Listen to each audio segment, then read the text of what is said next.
This video comes in several parts. Part 1, Ezra, you made me read a freaking almost 50,000 word long fanfiction about Flutterdash. You made me do this because I actually told you that I don't like shipping ponies because friendship is magic is the name, and I like friendship because it is magic. It's not called relationship dramas, it's magic. I will say that the first little bit of it was alright. I didn't mind it because it was sort of, you know, just focusing on the friendship bits. That was kind of cute. The moral of the story is I'm never telling Ezra that I don't like doing something ever again because he'll just challenge me to do something to do with it, and it sucks. Part 2, I get to challenge somebody to do something now. Ha ha ha! Eliza, I am challenging you to compose a poem that you must recite in your next video. This poem must involve the following words/phrases: oblong, well space, Voldemort, rainbow, and Moffat. Part 3, I think. Ezra, you get to be punished because you went overtime again. Me and Eliza have collaborated to come up with this punishment, and it is: you must sing your next video like this while wearing makeup. Part 4, this week's theme is writing. Writing! Writing is a thing that I like to do. Like, I've started fanfiction, and stories, and short stories, and scripts, and stuff, and I don't often finish them. I was actually interested in asking you two what sort of writing you don't like. I don't like essays. I remember when I did a few units of university, I got to write an essay about YouTube, and I got to involve stuff from the Vlogbrothers and Charlie Is So Cool Like, and it was just a really cool subject, but I didn't enjoy it because it was an essay. I don't like how structured it is. I think that people could get their point across a lot easier if essays weren't so controlled. I mean, I understand there having to be guidelines and stuff, but it annoys me.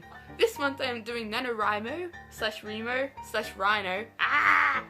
That's not what rhinos sound like. I've only had one breakdown. That's good, right? The way I've written in the past is always just winging it, and for NaNoWriMo I'm doing that for the most part, but I've also started planning a few scenes ahead, which really helps. My notebook has started to just resemble the inside of my brain. I suppose I should probably tell you a little bit about what my book I'm writing is about. I remember explaining it to one of you guys on a chat, and I'm just gonna go find that. My main character was born in an alternate universe, but she was pulled through to this one in some sort of freak science experiment when she was a baby. The main scientist involved and her husband adopted her out of guilt. On her 18th birthday, they kill off her adopted parents.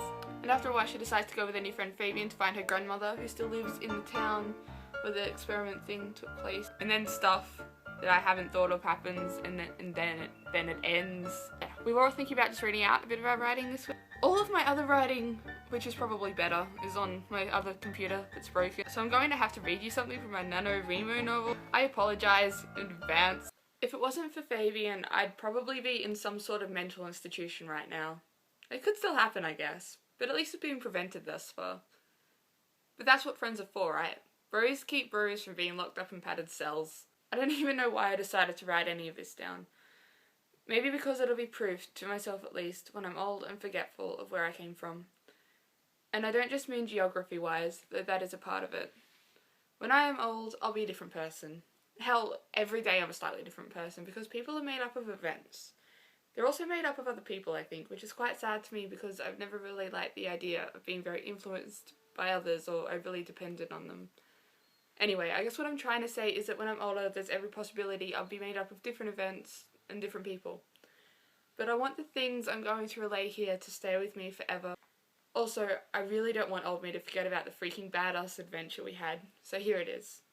I suppose I should start from the beginning, but I'm not going to do that because the beginning is a really big complicated mess I'd rather not get into until it's necessary. So I'll start at November, which also happens to be my name.